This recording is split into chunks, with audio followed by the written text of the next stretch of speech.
अस्सलामुअलैकुम। Linear algebra MTH 501 lecture number 3। पिछली video में मैंने आपको लेक्चर नंबर 3 कंप्लीट करवा दिया था।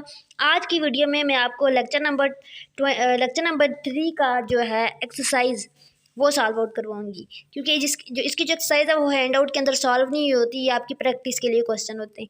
ठीक है, तो ये मैं आपको करवाऊंगी। ये आपके पेज नंबर 34 से स्टार्ट होते हैं हैंड आउट में। ठीक है, तो इसको देख लेते हैं।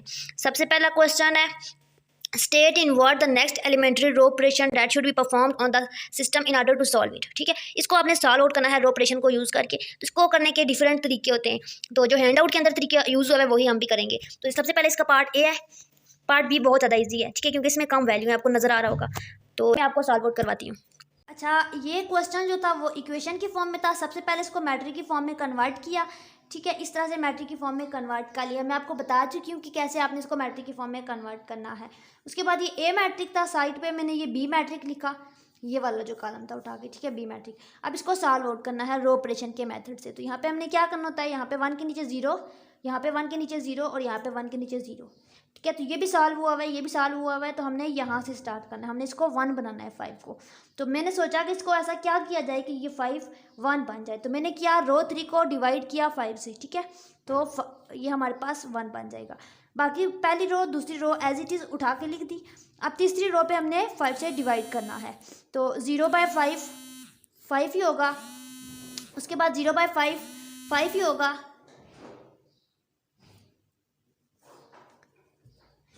अब रो 3 को डिवाइड करना है, तो यहाँ पे देखिए 0 है, तो 0/5 आपके पास 0 ही हो जाएगा।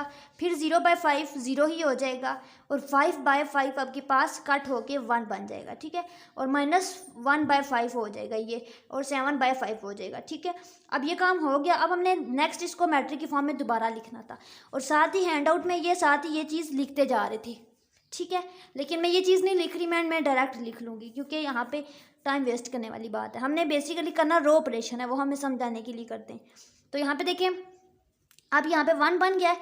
अब हमने इसके नीचे 0 बनाना था, ये वाली चीज़ लेके चल रहे थे। मैंने यहाँ पे एक स्टेप नीचे नहीं किया, इसी के नीचे ये वाला काम कर दिया है। ठीक है, तो यहाँ पे देखें क्या था, 1 था, हमें यहाँ पे 0 चाहिए, क्योंकि यहाँ पे तो हमने ये 1 बना मैंने यहाँ पे 0 चाहिए। तो मैंने सोचा कि इस 1 को ऐसा क्या करूँ कि ये 0 बन जाए। तो मैंने किया row 3 multiply by row 4 minus R3। ठीक है, और हमारे पास ये बन जाएगी रो 4 डैश। देखिए कैसे, रो 3 मल्टीप्लाई बाय रो 4। अब रो 3 कौन सी है, ये वाली, और रो 4 ये वाली है। ठीक है, इनको मल्टीप्लाई करते हैं, तो 0 मल्टीप्लाई बाय 0 0 ही रहेगा, और माइनस रो 3 करना है, यानी कि -0 ही करना है। तो 0 -0 0 ही हो जाएगा। रो 4 में ऐड करना है ये सारा कुछ, तो यहाँ पे ये 0 आ जाएगा। इसी तरह 0 मल्टीप्लाई बाय 0 -0 0 ही आ जाएगा। ठीक है, यहाँ पे अब हमने करना है यहाँ पे, तो 5 मल्टीप्लाई बाय 1 5, और -R3 5 - 5 0, तो यहाँ पे 0 आ गया। ये हमारा मेन टारगेट था।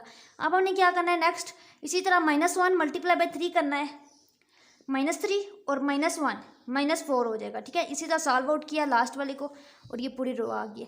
अब हमने इसको देखना है कि फर्दर कैसे सॉल्व आउट किया जाए। तो यहाँ पे देखिए, ये ठीक है, ये भी ठीक है, ये भी ठीक है। अब हमें यहाँ पे 1 चाहिए। ठीक है, ये डायगनली सारे 1 होने चाहिए, यहाँ पे 1 चाहिए।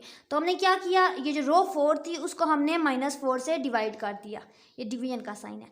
तो बाकी तीनों रो एज इट इज़ ऊपर से देख के लिख ली। अब इस 4 रो पे वर्क करना है, तो रो 4 को डिवाइड करना है -4 से। तो 0 डिवाइडेड बाय -4 0, 0/4 0, 0/4 0। ठीक है, -4/-4 कैंसिल हो जाएगा और 1 आ जाएगा। ठीक है, और 28/-4 किया तो 7 और माइनस एज इट इज़ -7 आ गया। अब सॉल्व आउट कर लिया। अब इसको मैं इक्वेशन की फॉर्म में लिखती हूँ। अब इक्वेशन की फॉर्म में एज इट इज़, जैसे हमने इसको मैट्रिक की फॉर्म में लिखा था, इसी मैट्रिक को अब हम इक्वेशन की फॉर्म में कन्वर्ट करेंगे, तो ये हमारे पास इक्वेशन बन जाएंगी। अब देखिए, ये जो है यहाँ पे इक्वेशन 1 2 3 और 4 आ गई। अब ये जो है यहाँ पे 4 की वैल्यू निकल आ गई। ठीक है, x4 की, और यहाँ पे 2 वेरिएबल है, यहाँ पे 3 वेरिएबल है, यहाँ पे 4 वेरिएबल है। तो ये जो x4 की वैल्यू निकली है, इसको हम इक्वेशन इस वाली में 3 वाली में पुट करेंगे, तो ये 4 की जगह पे वैल्यू आ जाएगी, और x3 की वैल्यू सॉल्व आउट करके निकल। ठीक है, फिर इसी तरह इक्वेशन 3 है, x3 की वैल्यू आ गया, फिर x3 और 4 की वैल्यू को हमने इक्वेशन 2 के अंदर पुट किया, सॉल्व आउट किया और हमारे पास 2 की वैल्यू आ गई। फिर इसी तरह हमने 2, 3 और 4 की वैल्यू 1 में पुट की तो हमारे पास सॉल्व आउट करके x1 की वैल्यू आ गई। अब हमारे पास 1, 2, 3, 4 सारी वैल्यू आ गई। अब हमने दोबारा इसको मैट्रिक्स की फॉर्म में लिखना है। तो यहाँ पे मैंने इसको मैट्रिक्स की फॉर्म में लिख लिया और ये इसका आंसर आ गया और ये x1, x2, x3, x4 की वैल्यू आ गई है।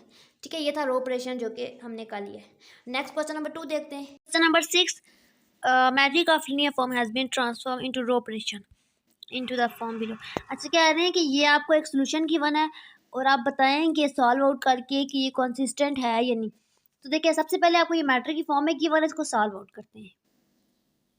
अच्छा, ये क्वेश्चन को मैंने लिख लिया। अब ये देखिए, क्वेश्चन मैट्रिक्स की फॉर्म में था। यहाँ पे 1 0 0 था और यहाँ पे 4 था। ठीक है, तो मैंने इस 4 को पहले 1 बनाना था। ठीक है, तो मैंने R2 को 4 से डिवाइड किया, रो 2 को 4 से डिवाइड किया और मेरे पास ये 1 आ गया। ठीक है, नेक्स्ट मैंने अब इसको 0 बनाना था, तो यहाँ पे 0 मौजूद है तो इसको 1 बनाना है। ठीक है, ये देखिए यहाँ पे, तो इसको मैंने R3 को 5 से डिवाइड किया यहाँ पे, तो ये मेरे पास 1 बन गया। ठीक है, अब ये मेरे पास देखें इस तरह की फॉर्म आ गई है। अब मैंने इसको इक्वेशन की फॉर्म में लिखना है, इक्वेशन 1 2 3। अब यहाँ पे 3 की वैल्यू 0 आ गई। अब इस 3 की वैल्यू को मैंने यहाँ पे पुट करना है, तो मेरे पास x2 की वैल्यू आएगी सॉल्व आउट करके ये। ठीक है, फिर अब x2 और 3 की वैल्यू को यहाँ पे पुट करना है और सॉल्व आउट करके x1 की वैल्यू आ जाएगी। अब देखिए, ये मैंने पुट किया, वैल्यू आ गई x1 की, x2 की, x3 की। अब बताना है कि सोल्यूशन कंसिस्टेंट है या नहीं। तो सोल्यूशन देखें, अगर तो आपके पास नो सोल्यूशन हो, यानी कि सारे सोल्यूशन के आंसर 0 हो, तो हम कहते हैं इनकॉन्सिस्टेंट। तो यहाँ पे देखिए, एक का 0 है, एक का 1/2 है, एक का -17/2 है, तो हम कहेंगे कि solution is consistent. This is solution of following system. अच्छा देखें, जो आपने क्वेश्चन 1 किया सेम वैसे ही आपने इसको सॉल्व आउट करना है। ठीक है, इसको मैट्रिक्स के फॉर्म में कन्वर्ट करके इसका रो ऑपरेशन करना है और उसका आंसर निकालना है। आपके पास x1, x2, x3 की वैल्यू आ जाएंगी और फिर आपने देखना है कि क्या x1 की वैल्यू 3 है, x2 की वैल्यू 4 है, x3 की वैल्यू -2 है।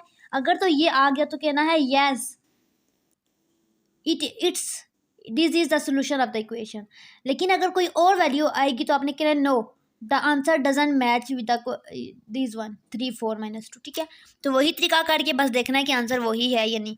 अगर वही है तो देखिए आपको हिंट भी साथ मिल गई है, तो ये मैं आपको नहीं करवा रही, अपने खुद करना है।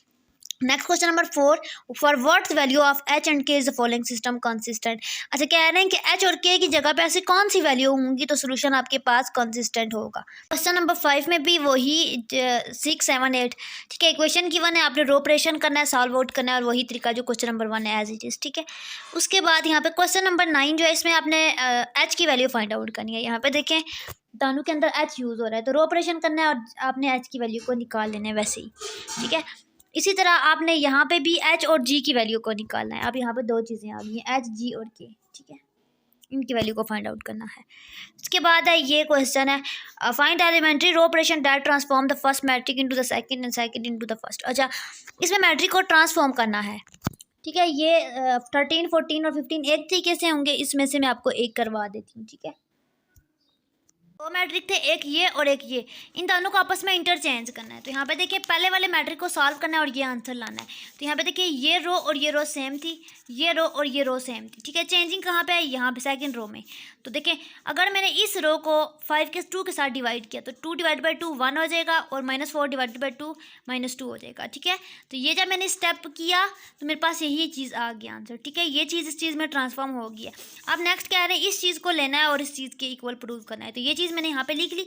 अब यहाँ पे भी ये चीज़ और ये चीज़ दोनों सेम है, फर्स्ट और थर्ड रो।